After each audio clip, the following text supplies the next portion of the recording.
குடிநீர் என்பது கோயில்பட்டியே ஒரு காண கிடைக்காத காணல் நீராக இருந்தது. இந்த குடிநீர் இன்றைக்கு தாராளமாக இருந்தாலும் ஒரு காலத்தில் குடிநீர் என்பது காணல் நீராக தண்ணீரில் வேண்டுமானால் தண்ணீர் வந்து எழுதி கொள்ளலாம் பத்திரிகை.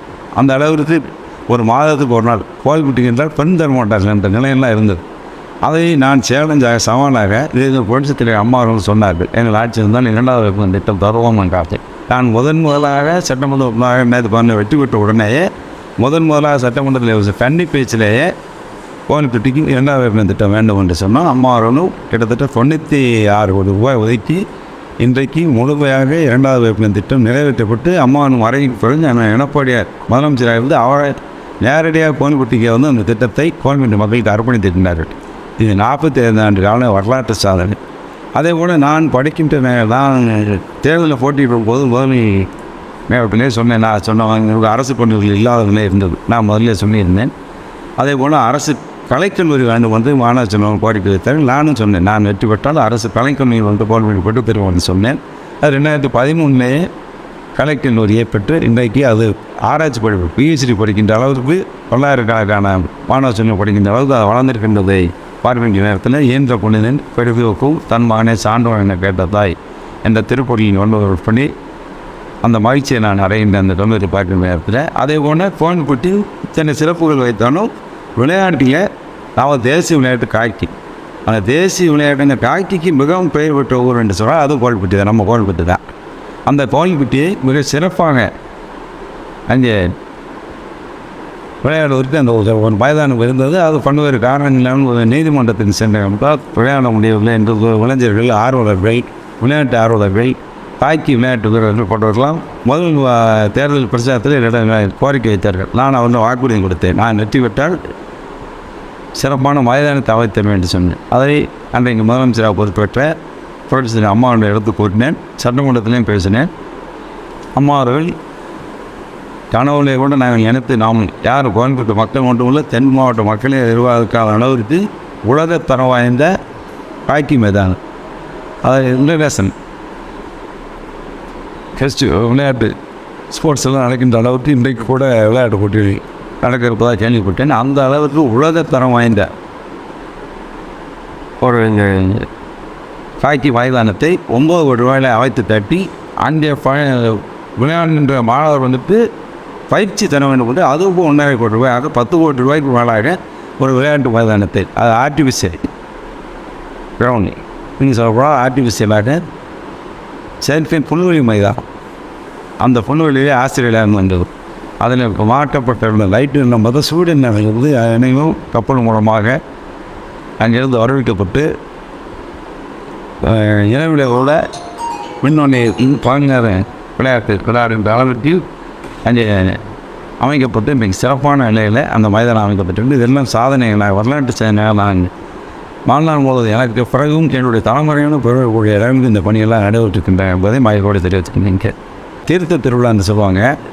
அது தீர்த்த திருவிழாவுக்கு பெயர் பெற்ற ஊர், அதான் ஒவ்வொரு ஊருக்கு ஒரு மதுரைக்கின்ற அழகர் ஆட்சி வாங்குறது அந்த சிறப்பு. இங்கே திருநெல்வேலினா ஆணி தேரோட்டம், நெல்லைபுரத்தில் ஆணி தேரோட்டம், திருச்செந்தூர்னா வைகாசி விசாகம், பழனினா தைப்பூசம், இப்படி விழாக்கள் நிறைவேறது போல கோயில்பட்டி திருவிழா சித்திரை திருவிழா கோயில்பட்டி தான் தமிழ்நாட்டிலே மிக பிரபலமான திருவிழா. அது தீர்த்த திருவிழா, தீர்த்தவாரி திருவிழா என்று சொல்வார். அது 10 நாட்கள் நடைபெறுகின்ற சமூக நிர்மாண திருவிழாவினே மிக பிரசித்தி பெற்ற விழாவாக கொண்டாடப்பட்டிருந்தது.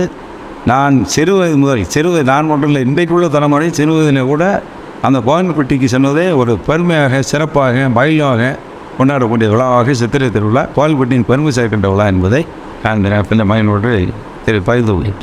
அந்த இது மட்டும் நிலவில் இருக்கின்றது, அது கிட்டத்தட்ட ஆய்வில் இருக்கின்றது, அரசின் ஆய்வு. இன்றைக்கு கூட என்று உள்ள சுற்றுலா ஆவணத்தின் அமைச்சரோட வலியுறுத்தியிருக்கின்றேன். நான் அமைச்சராக போது அடிக்கல் நடப்பட்டது. அந்த பூமி பூஜையெல்லாம் நிறைவேற்றி விட்டது. 130 அடி உயரமான மலேசியாவில் உள்ள பந்தன் மலையில் உள்ள முருகன் சிலை போல் இங்கே அமைக்கும் நேரத்தில் சுற்றுலா மையமாக கோயில்பட்டி ஒரு வாய்ப்பு இருக்கின்றது. அது நிச்சயமாக விரைவில் அதுக்கு உண்டான பணிகளை நான் செய்வதற்கு தயாராக இருக்கின்றோம். இன்றைக்கு இந்த அரசு நாங்கள் தொடர்ந்து இன்றைக்கு வெற்றி பெற்றிருந்தால் இது ஃபுல்லாக 130 அடியில் சிலை வந்திருக்கும். இருந்தாலும் கூட இன்றைக்குள்ள அமைச்சர் என்ற நண்பர் தான் அவருடைய கவனத்தை சென்றிருக்கின்றேன். அவர் ஆய்வில் செய்திருப்பாக கூறுகின்றார்கள். நிச்சயமாக அது அந்த சிலை அங்கே அமைக்கப்படும் சூழ்நிலை உருவாகும். கோயிலுடைய தலைவிழாவாக கொண்டு மாவட்டம் உருவாக்க வேண்டும் என்று இந்த தேர்தலில் நான் வாக்குறுதியாக கொடுத்தேன். நாங்கள் வெற்றி பெற்று வந்தால் நான் வெற்றி பெற்றேன். ஆனால் நாங்கள் எங்களுடைய இயக்கம் வெற்றி பெறவில்லை. ஆட்சி மாற்றம் ஏற்பட்டுவிட்டது. ஆட்சி மாற்றம் ஏற்படாமல் இருந்திருந்தால் இதற்குள்ளாக கோவில்பட்டி தலைமையிடமாக கொண்டு மாவட்டம் உருவாக்கப்பட்டது. இருந்தாலும் ஒரு சட்டமன்ற உறுப்பினர் என்ன பண்ணல, ஆளுநர் சேர்ந்தாலும் சரி எதிர்கட்சி சேர்ந்தாலும் சரி செய்ய வேண்டிய கடமை சட்டமன்ற உறுப்பினர் கோரிக்கையை நிறைவேற்ற வேண்டிய பொறுப்பு அரசு இருக்கிறது. எனவே முதலமைச்சர் இன்றைக்குள்ள முதலமைச்சர் ஒவ்வொரு சட்டமன்ற உறுப்பினரிடமும் தொகுதியில் நிறைவேற்ற வேண்டிய 10 முக்கிய திட்டங்களை அனைத்து சட்டமன்ற கேட்டார்கள். நான் என்னுடைய தலைமையின் அனுமதியை பெற்று முதலமைச்சருக்கு அந்த கோரிக்கையை வைத்து அதில் முதல் கோரிக்கையாக கோவில்பட்டி தலைமையிடமாக வந்து மாவட்டம் உருவாக்க கோரிக்கை வைத்திருக்கின்றேன். நிச்சயமாக இந்த அரசு செய்யும் என்று எதிர்பார்க்கின்றோம். அப்படி செய்யாத அப்படி தவறும் பட்சத்தில் நாங்கள் ஆட்சிக்கு அடுத்த முறை நிச்சயமாக வருவோம். நாங்கள் வரும்போது முதல் பணியாக கோவில்பட்டி தலைமையிடமாக கொண்டு மாவட்டம் உருவாக்கப்படும். இதில் எந்த விதமான மாற்றுத்திற்கு இடமில்லை. நிச்சயமாக கோவில்பட்டி தலைமையிடம் மாவட்டம் புதிய மாவட்டம் உருவாகும். என் மிகுந்த அன்பானவர்கள், பண்பானவர்கள், பாசம் கொண்டவர்கள், அரசியல் விழிப்புணர்வு மிக்கவர்கள் ஏன்னு சொன்னால் கோவில்பட்டி நான் சொன்ன கூட திராவிட பாரம்பரியத்தை சொந்தமான். இங்கே காலங்காலமாக கம்யூனிஸ்டுகள் ஆதிக்கமாக ஒரு நேரத்தில் இருந்தாலும் கூட அவங்க திராவிடத்தோடு கூட்டணி வைத்து தான் இங்கே வெற்றி பெற்றார்கள்.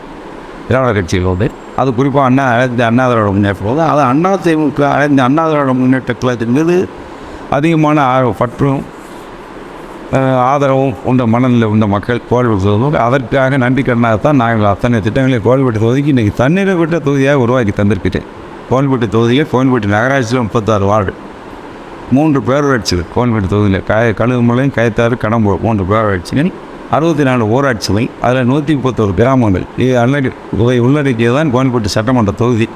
இன்றைக்கு எடுத்துக்கொண்டால் 100% கிராமங்களுக்கும் போக்குவரத்து வசதி, 100% கிராமங்களுக்கும் குடிதண்ணீர் வசதி, 100% கிராமங்களுக்கும் சாலை வசதி, 100% கிராமங்களுக்கும் கட்டமைப்பு வசதிகள்.